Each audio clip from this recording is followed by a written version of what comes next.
Rudy Giuliani talks with credentialed experts in medicine and microbiology about the Wuhan coronavirus. This podcast is duplicated on all my social media channels as a public service. It's our purpose to bring to bear the principle of common sense and rational discussion to the issues of our day. America was created at a time of great turmoil, tremendous disagreements, anger, hatred. There was a book written in 1776 that guided much of the discipline of thinking that brought to us the discovery of our freedoms, of our God-given freedoms. It was Thomas Paine's Common Sense, written in 1776, one of the first American bestsellers, in which Thomas Paine explained by rational principles the reason why these small colonies felt the necessity to separate from the gigantic Kingdom of England and the King of England. He explained their inherent desire for liberty, freedom of religion, freedom of speech, and he explained it in ways that were understandable to the people, to all the people, not just to the educated upper class.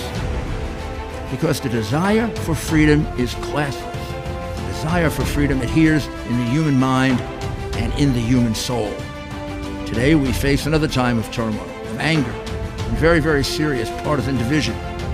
This is exactly the time we should consult our history. Look at what we've done best in the past and see if we can't use some of that to help us now. We understand that they created the greatest country in the history of the world, the greatest democracy, a country that has taken more people out of poverty than any other country on earth. They weren't perfect men and women, and neither are we. But a great deal of the reason for America's constant ability to self-improve is because we're able to reason, we're able to talk, we're able to analyze. We are able to apply our God-given common sense. So let's do it.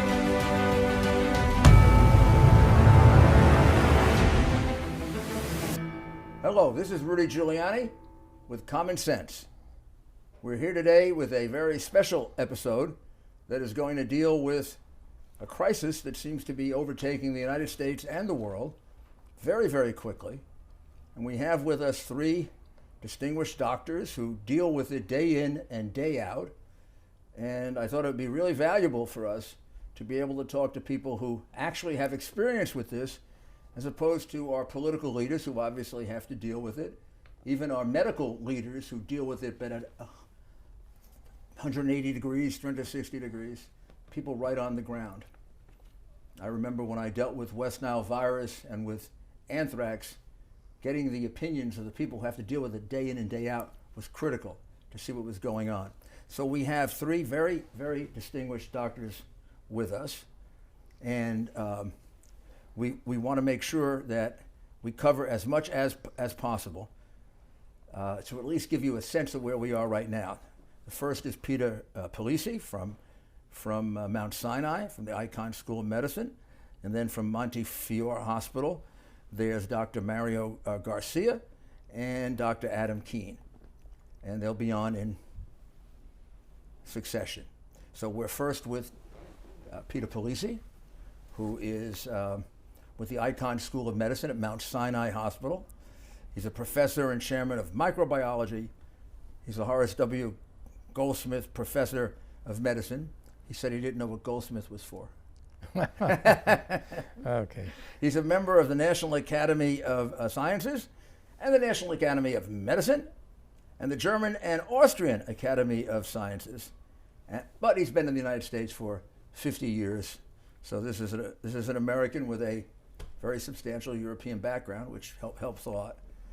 And his work is in the area of, and you tell us, Peter, what your work is. Yes, in viruses. And thank you very much, Mayor. Thank you very much for taking the time out, a very busy time to educate people. It is a very interesting situation. We are talking about COVID-19, and it stands for Coronavirus-Induced Disease 2019. So it's a coronavirus which is like many other viruses we know of, like influenza viruses, like measles. So it's a round spherical wall, really, and inside is a genetic information which can replicate quite a lot in terms of in 8 hours, 100,000 new virus particles can form when the virus infects a cell. It has all those things on the side that got it the name spikes. corona. Now, what do those spikes actually do? They allow the virus to attach to the cells and get into the cells and replicate like Does that crazy. make it more? Does that make it faster? Yes, it needs. There is a receptor on the cell, and the virus recognizes that and can get in. It's like an injection. It's almost it's like an injection. It's very effective, and this virus originated in China. There's no doubt about it. It originated somewhere in the fall of 2019, last year, and it has rapidly gone from China, unfortunately, to other countries in Asia, as well as to Europe and to the United States. As a coronavirus, what other viruses that we've experienced is it related to? So it is what we call in the trade an RNA virus. It contains ribonucleic acid as genetic information, and therefore is similar to, for example, influenza. And also the symptoms are somewhat similar to influenza when we get infected by the coronaviruses. And it's similar also to MERS and SARS, isn't it? Correct. It is actually closer related to these viruses, which are referred to as SARS and MERS viruses. They are all coronaviruses. And the only difference is we had some outbreaks 12 years ago, 10 years ago of SARS and MERS virus respectively, but they have died out very fast. This is not the case with COVID-19, with the latest one. The numbers here are dramatically higher They are at a very early stage than SARS and MERS, although the fatality is not as great. It depends what numbers you use. It is really a virus which has spread tremendously fast, and also the numbers are quite, I think, impressive, in a sense that yesterday we had in Italy alone 368 people who died. And that's a real impressive number, and I think we should be really worried at this point. There are now 67, 68 countries, at least, in which a few of these cases have emerged, and some where there have been a substantial number of cases. Is this the fastest that a virus like this, a coronavirus or other, is it the fastest that it's propagated? It's a very good question, because we have examples in history, last 100 years, for example, the influenza pandemic, and there we didn't have any airplanes in 1918, 1919, but still it made it in 2 or 3 months all over the world. It's obviously a little bit faster, but it's not that much faster than what we have experienced. And it is a really very, very substantial threat we have, and that we have no idea how long it will stay with us, and those are the real problems which we have to deal with. So the first case, and you correct me if I'm wrong, but the first case was December 1st, 2019. That's a number which we, as far as we know, yes. And now we're in March only of 2018, and it's far outstripped any of the other many more cases. But again, it's maybe twice or 3 times as fast. Unfortunately, we had some of these pandemic viruses in before, and I think we have to live with viruses in the future which become pandemic and replicate that fast and spread that fast. How do you compare it to the flu? The actual flu that Americans are very, very familiar with. I don't think most Americans understand the fatalities connected with the flu and how many there are. So they almost think of it as a extended common cold.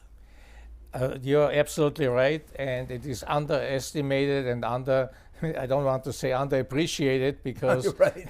because we really, I mean, this is a terrible disease and people do die. And we have about between 20, 40, sometimes even more thousand deaths per year.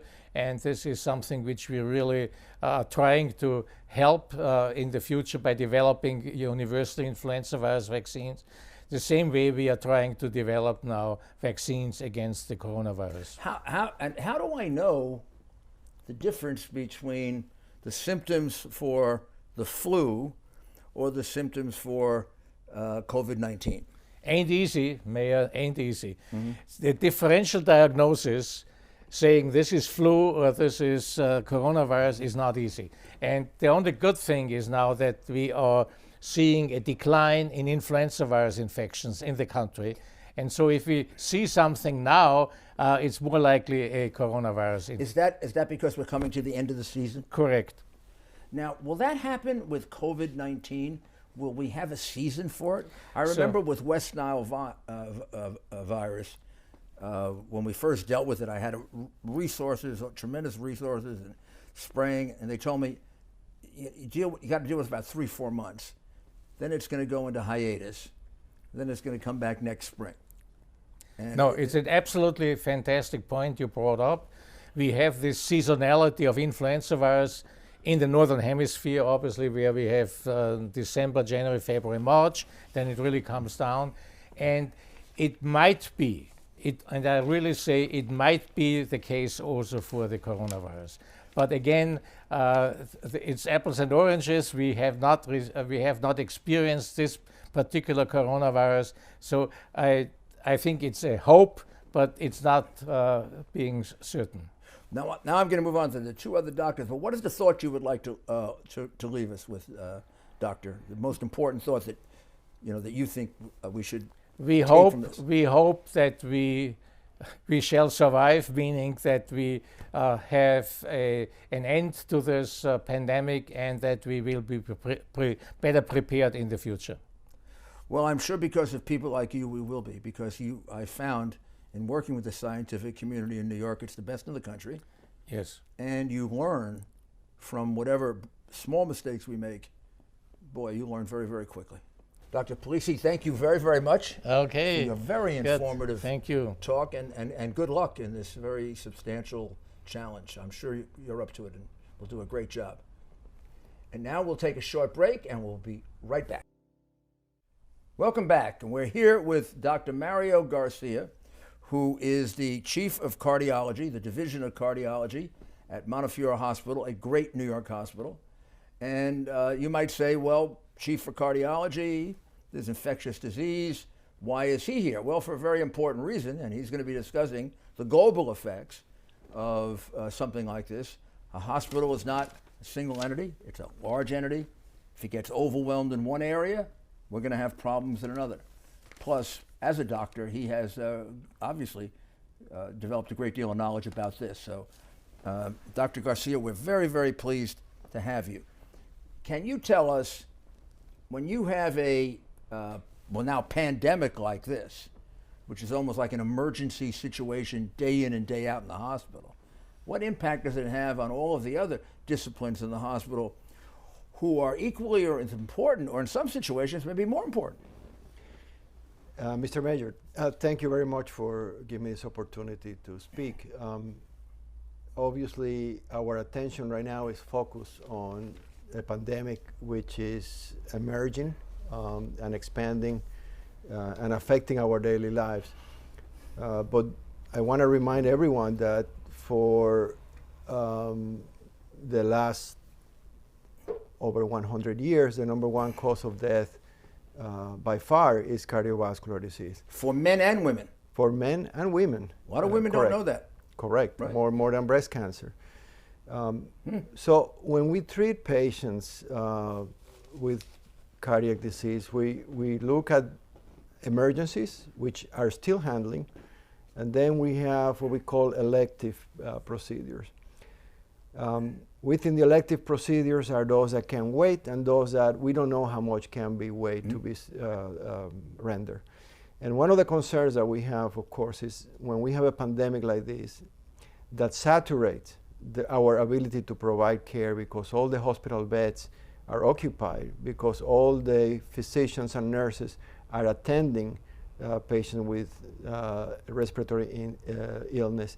We don't have sufficient resources to actually take care of patients who have other illnesses that are important. Exactly how does that work? I mean, so I come into the hospital, I have chest pains.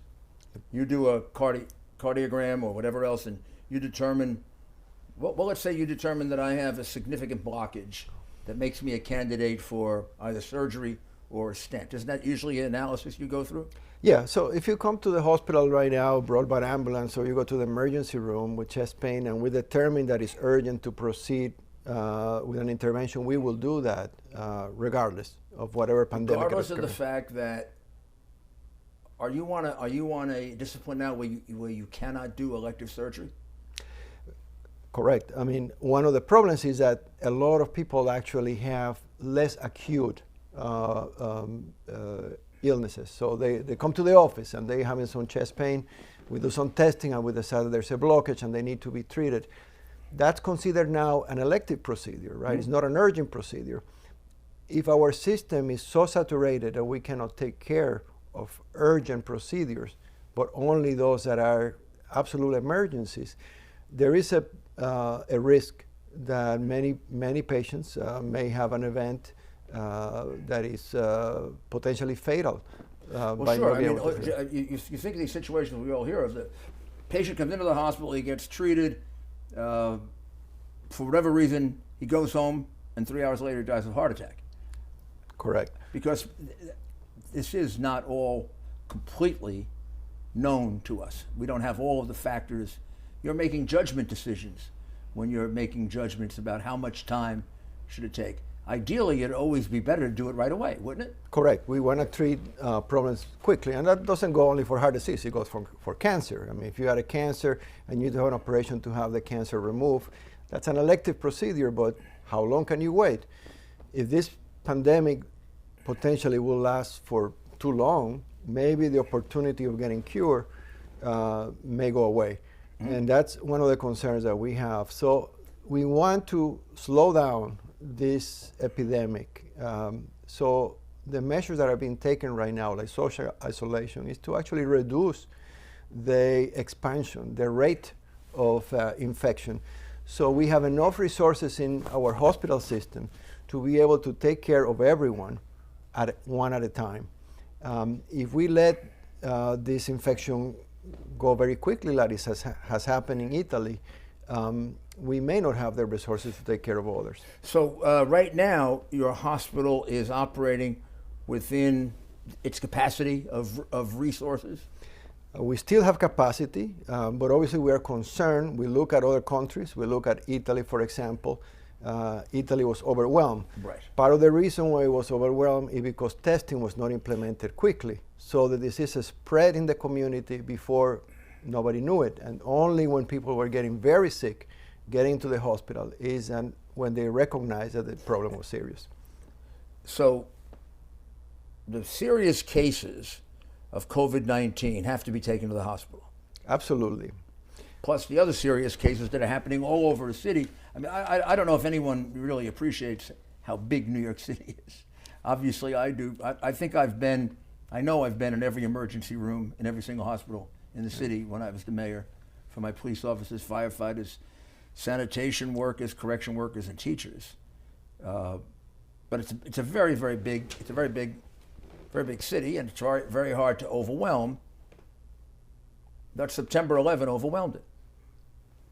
Overwhelmed the hospitals in the area. They had to be triaged. And for several days, overwhelmed the hospitals. So no matter what, we can be overwhelmed. We could be overwhelmed. We are doing many things from our end to try to mitigate the problem.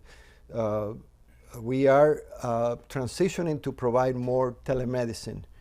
So patients that are potentially at risk by coming to the hospital or the doctor's office could be attended via the telephone with a visual interface and have a consultation with a physician directly from home. I've heard there's a lot more of that going on now. Correct, and this is the right time to do that. There's a name for it that escapes me. into something medicine, into television medicine, I don't know. Telemedicine in general, correct. Telemedicine, that's it. Yeah. So so you're examining me, I'm on a screen. Yeah. And obviously, you can tell a lot by looking at me as to how sick I am or not, right? Correct. I can make see a my determination. eyes, you can see my complexion, you can see my general atmosphere, how I'm feeling. Yes. And it definitely may be safer, it will be safer for you to do that than to be rushed to an emergency room that may be occupied by patients who are at a high risk of passing along an infection to you. So you get to see it, on a television screen. Correct. Right. Correct. So you and therefore, and also hopefully you have all the vital information about that person. Correct. And definitely we will find out some that will need to be attended relatively quickly, and we'll have to make an exception and do the appropriate treatment immediately for those by being able to provide that consultation online. But it's important for the society to understand that these measures of isolation, of avoiding large crowds, going to congested spaces are important to reduce that rate of transmission. So let's get briefly to what's the best advice that you can give to people to avoid this, and then I'm going to ask you when you think it goes too far. Yeah. So you keep both in mind. So right now, I think we know that are certain populations that are at very high risk. Elderly patients, patients who have other conditions like advanced cardiac disease, advanced kidney disease. The best thing that we can do with them is not to get close to them, to be honest with you. Not to get too close to them. So if they're at a nursing home, give them a phone call. You cannot transmit the virus by phone. Don't go visit them is what you're saying. Don't go and visit them, no, because you can carry the virus and you can be healthy, potentially, but if they get sick, it could be fatal for them. Is it a function of age or a function of condition? Let's say you're 75, but you don't have any, or you don't know that you have any any serious disease, you're in good health. And let's suppose you're 45, but you've just had a kidney replacement.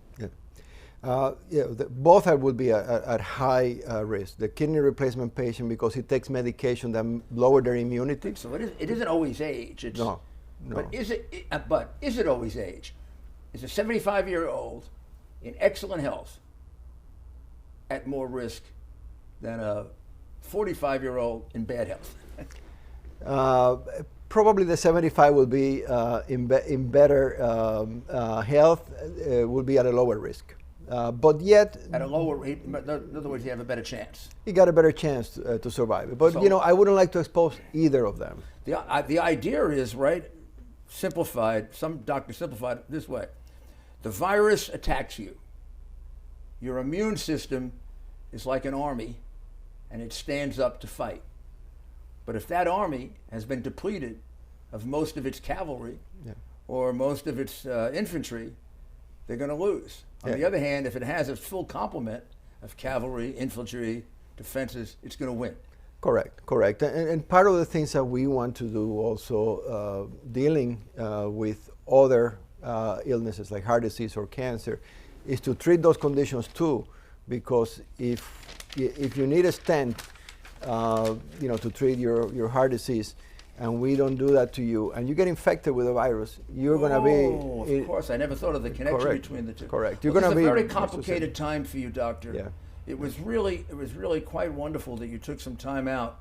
But I do think in a situation like this, public knowledge is really critical, so that we bring down the hysteria. I mean, I'm sure you agree with me.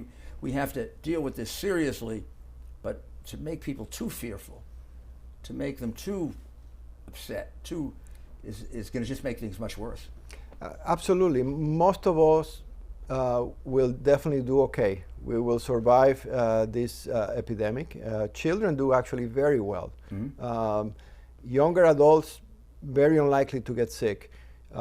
So the majority of society will survive.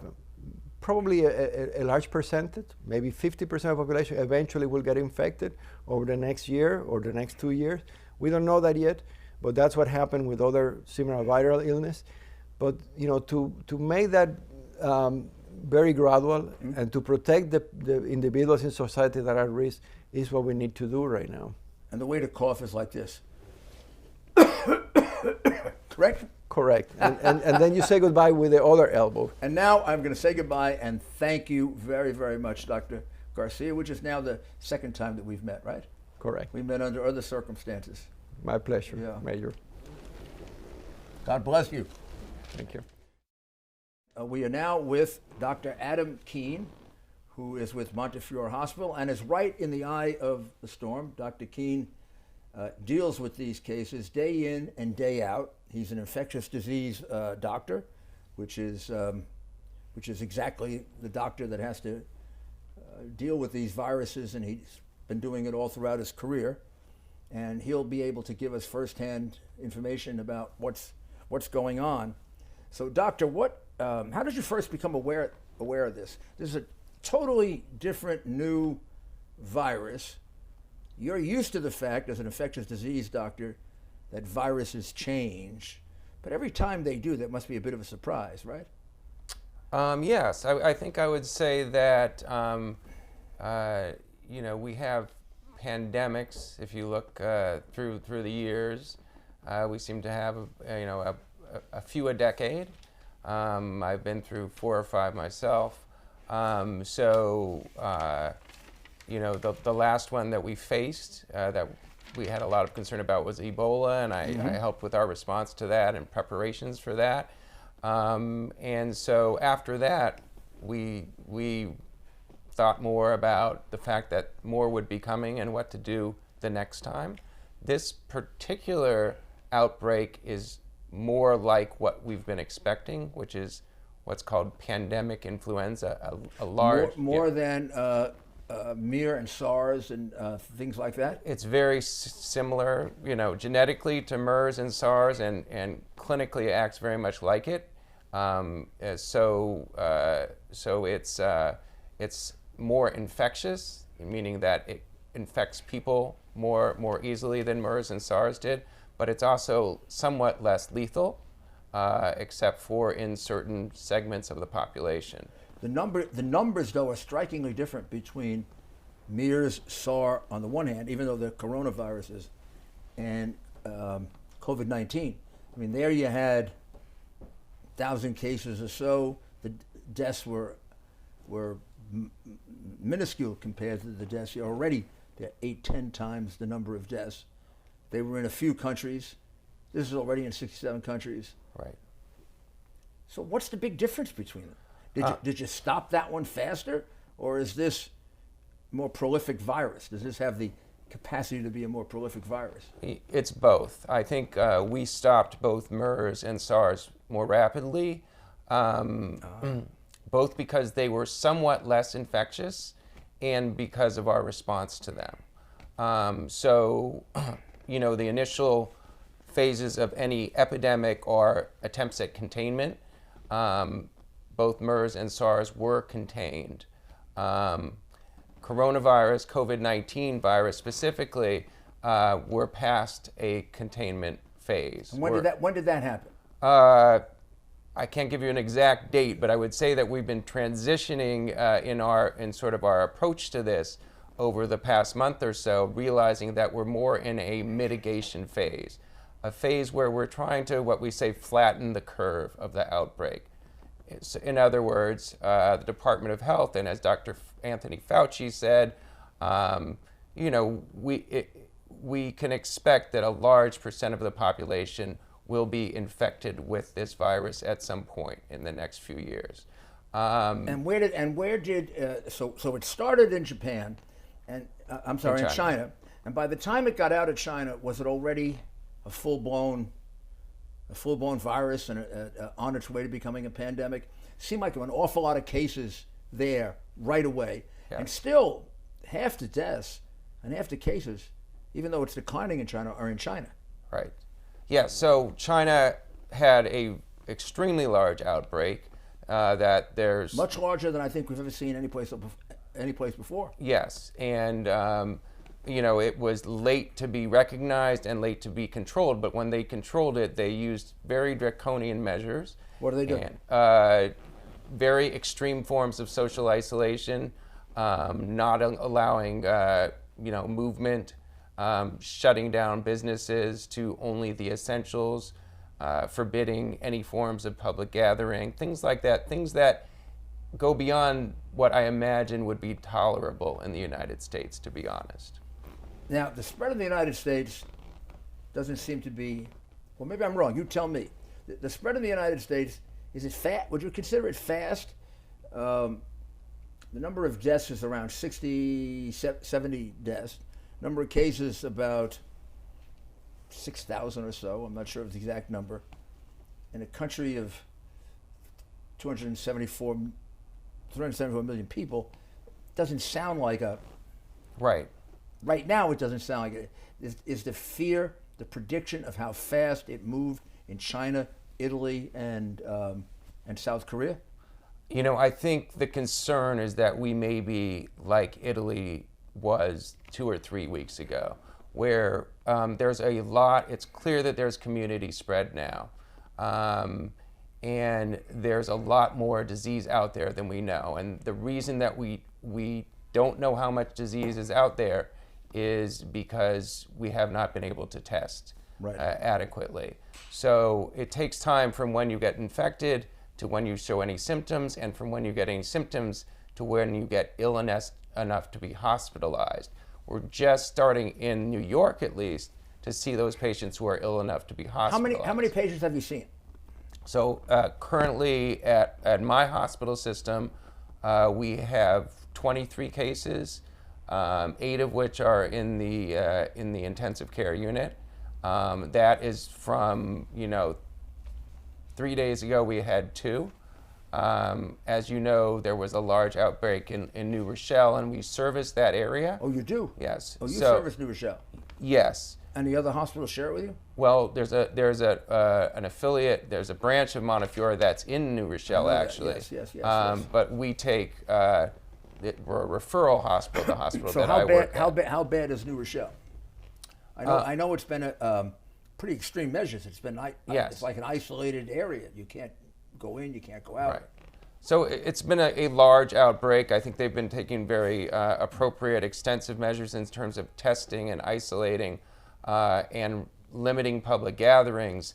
In terms of the actual number of patients that will be very sick out of that specific outbreak, I think we're just starting to see the beginnings of it. As I say, that the number of patients in our hospital in the last 2 days has gone up 4-fold. So by next week, we'll know a lot better. How far can we go in dealing with this? We've now have canceled the schools. We've canceled all forms of entertainment. We've canceled restaurants. I'm sure I missed some things we canceled. It seemed to me the city was empty today. Right. Churches are even canceling religious services, which I've never heard happen. Is it really that necessary? I think it's the right thing to do, because what we're trying to do right now, which Dr. Garcia referred to as well, is what we call flattening the curve, where we slow the spread of this disease. We realize it's going to spread, that it's going to be part of our population, and that a large percentage of patients are going to be infected with it. But what we want to make sure is that that spread is as slow as possible, so that our healthcare systems aren't hit by critically ill patients all at once, and so that our healthcare systems aren't overwhelmed, so that we're able to provide care. We have adequate resources to provide care, really life-saving treatments for patients who can be saved. So what do you need? I'm sure you need things that you don't have. I remember in anthrax, we needed more tests. They were getting backed up by 2 and 3 weeks, which left people in a horrible state of not knowing whether they should be treated for anthrax or not, and therefore we went ahead and treated them. Right. So what? Right. If you could pick your wish list of 1, 2, or 3 things that right away. Yeah, would it'd make a have big to be at difference least 3 for me. So tests, not only numbers, but distribution and availability of tests. If we can't get a test done and can't get it a result quickly, if a patient has symptoms of this disease, we have to treat them as though they have it, and that takes a lot of resources. Yeah. That takes very precious resources in hospitals, like negative pressure isolation rooms, a lot of personal protective equipment, a lot of precautions that we have to take, and we don't have endless resources. So that would be number 2, would be these resources, physical resources. So what we call respirator masks, which are a special kind of mask for healthcare personnel to use. Why do they need that? It prevents them from becoming infected when they're caring for a patient, particularly when a patient's undergoing procedures that critically ill patients undergo. I am an infectious disease doctor, but my primary practice is in critical care. And in critical care, we do a lot of procedures to keep patients alive, like putting them on breathing machines that generate aerosol and generate, and that makes, sets up an infectious situation where the environment becomes highly infectious. So these are the things that you think that you would need immediately. Right. To move things along. So more respirators. More respirators. Yes. So that we can safely care for patients. Right. So that particularly our nurses don't get sick quickly. The nurses, we always talk about doctors, but the nurses are actually at the bedside the most, providing the most care. And so they're the most at risk. So we can't lose. We can deal with sickness. We can deal with people going on furlough, but it can't happen all at once. Otherwise, we just won't be able to provide the care. Well, I hope you don't go on furlough, doctor. We're going to need you for another couple of weeks. How much longer? It's hard to say. This is a new it's a new virus. Coronaviruses tend to be seasonal, but the seasonal variation has varied by virus. Right. So we can all hope that this will go away when it gets warmer, when the summer comes, but we just don't know that yet. And the summer meaning June, July? Hopefully, as the weather warms, but again, we don't know that. Let's hope. Doctor, thank you very, very much for coming here, and also mostly for your contribution to helping the people of the city. I know Montefiore Hospital very, very well. I know what a fine hospital is, and I know your staff is working way beyond the call of duty. So would you please give them all personally my admiration? I will, and I think they'll be very grateful for that. Well, thank you, Mr. Doctor. Mayor. Thank you. So that will conclude our episode tonight on this, or today, whichever you elect to watch it. I hope it gave you information that will be helpful to you, and of course we'll be following up on this. This is by no means at an end. Let's hope it starts to see some control over it, or even more control. But for now, this is Rudy Giuliani with Common Sense, and we'll be back very shortly. Thank you.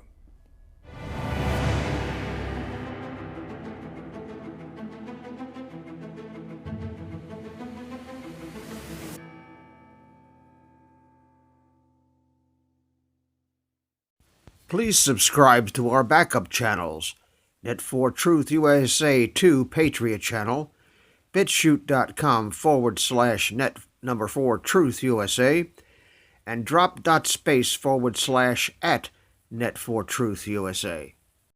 We fly so close to the target, we are on our 5th fighter jet. We will be relentless and persistent until the enemies of freedom are defeated. You can support this channel by using the links in the description, but for a $100 donation, I will personally send you a autographed hardcover special edition copy of Land of Childhood's Fears.